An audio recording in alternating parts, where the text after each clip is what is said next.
Okay, so I'll tell you what strikes me as really corny is like uh manliness as like a hobby. Uh so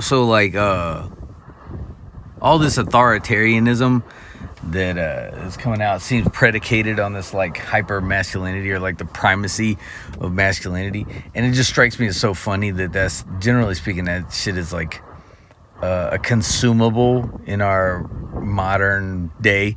So what I mean by that is like everybody's got a kind of deodorant and the fragrance is like Eagle Talon or something, and everybody's got like beard leave-in conditioner, and you got a ton of pockets on your tactical pants and stuff, and it's like, almost like your manliness is like an aesthetic, and like I feel like it's just the saddest thing. It's like I guess you just hung up on the old, like, oh, something between Hercules and John Wayne or something, is what I need to be.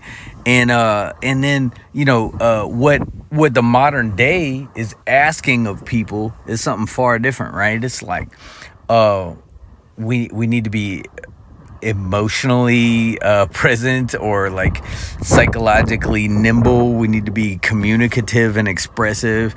We need to be dexterous and stuff. And we're just like, no, I need to I don't know, jump out of a tree and kill a boar, and I'm soft. My testosterone is in the toilet. And it's like, man, look, the thing is, you're living in a prison of the opinions of a bunch of other insecure ass dudes, and that is the softest thing ever.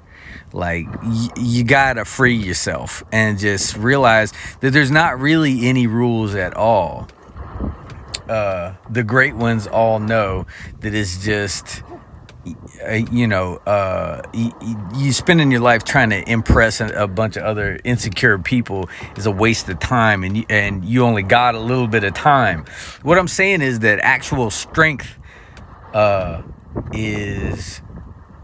is a far more like subtle, and it doesn't have to be showing itself the whole time. If you got to tell me what a man you are, or as a man, or all this stuff, it's like, dude, that is so soft and fragile right now.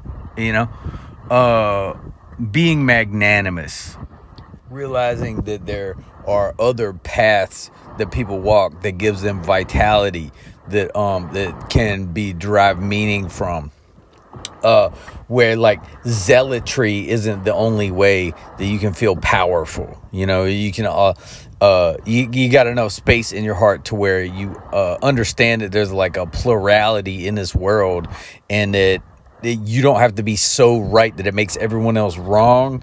That amount of like having a big heart, right? Like, if you want to impress me, and I think the real ones that I have ever known that have like that embody the things that I think people are going for when they say like manliness or whatever, they're not sweating the labels, and they would still be as big a human being and a life without that label and that aesthetic at all. They're not tripping about that because they got the real thing. I'm gonna tell you like this.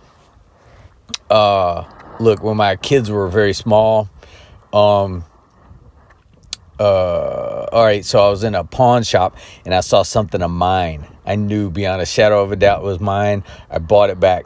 I went to the guy that I had lent it to. It was a trombone, okay? I punched this dude in the mouth, hard. And then he was like, I left it over at so-and-so's house. I didn't pawn it. So I go back to the pawn shop. I was like, dude, who pawned this? And I'm like, we can't tell you, but if you say a name.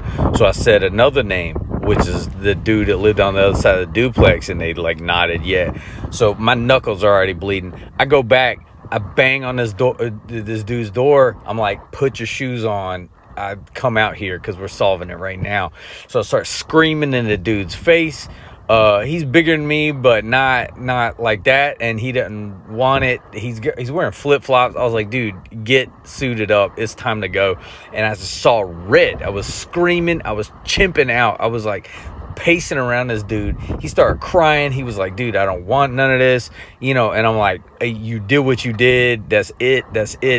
And I'm out in the front yard, okay, in public, around like tons of apartments and things of that nature, and this one dude, like my friend who's his roommate, is trying to calm me down and shit.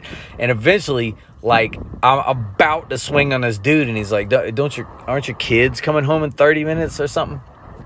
And it hit me like a ton of bricks that, like, in 30 minutes, like, one or two things could happen. One, I needed to be a father, like, not some raging dude on the, for me it's a disrespect type, that I was doing right then. I was screaming in this dude's face, pacing around him, and about to swing on this guy in front of a whole bunch of people, and I was about to end up in handcuffs.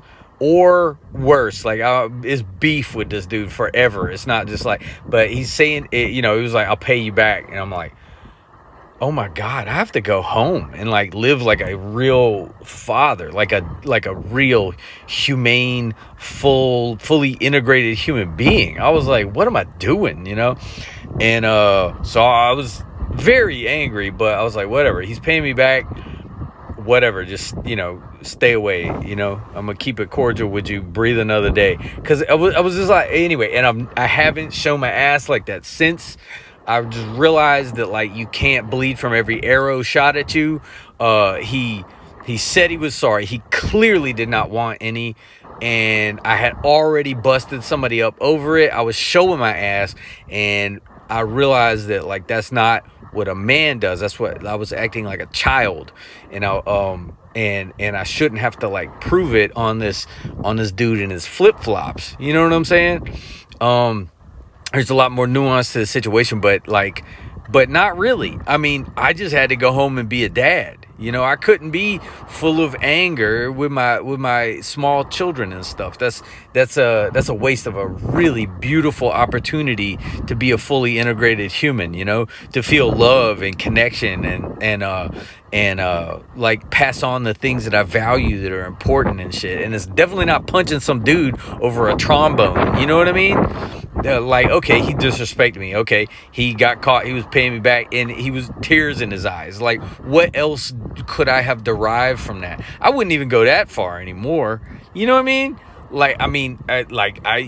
You're watching that I am capable of fucking somebody up right now, but it's been years since the last time that I even got close to taking somebody up on it. I had somebody talking shit in my face a couple of years ago as somebody that I vehemently dislike, and I just realized that my life is so much better than that dude. My heart is so much greater than that dude, and I might. He's not a healthy guy. Like, this guy was drinking himself to death and talking shit to me, and I was just like, dude, I could fold this guy up, but it wouldn't even feel good. Thank you. Big heart. That's what I want. That's what I want out of my life. And all this, like, manliness labels on it are superfluous to the thing that you need to get out there and find for yourself. Quit glazing these small-hearted, defensive, fear-based, cruel, private school, fragile dorks. Quit listening to them. They don't have it figured out. If you got a grandfather that's had people dependent on him for a long time and it's not a tyrant, go talk to them. There's lots of people out there that actually embody that. There's a lot of real ones, so you gotta go find them. And I can still feel the wind on my face, and my heart race,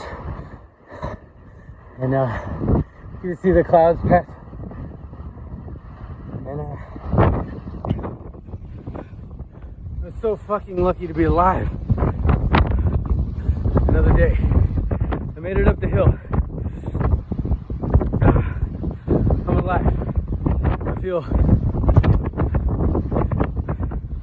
there's lots of stuff to work on. It is not perfect, but I feel very alive. Yes. Thank you.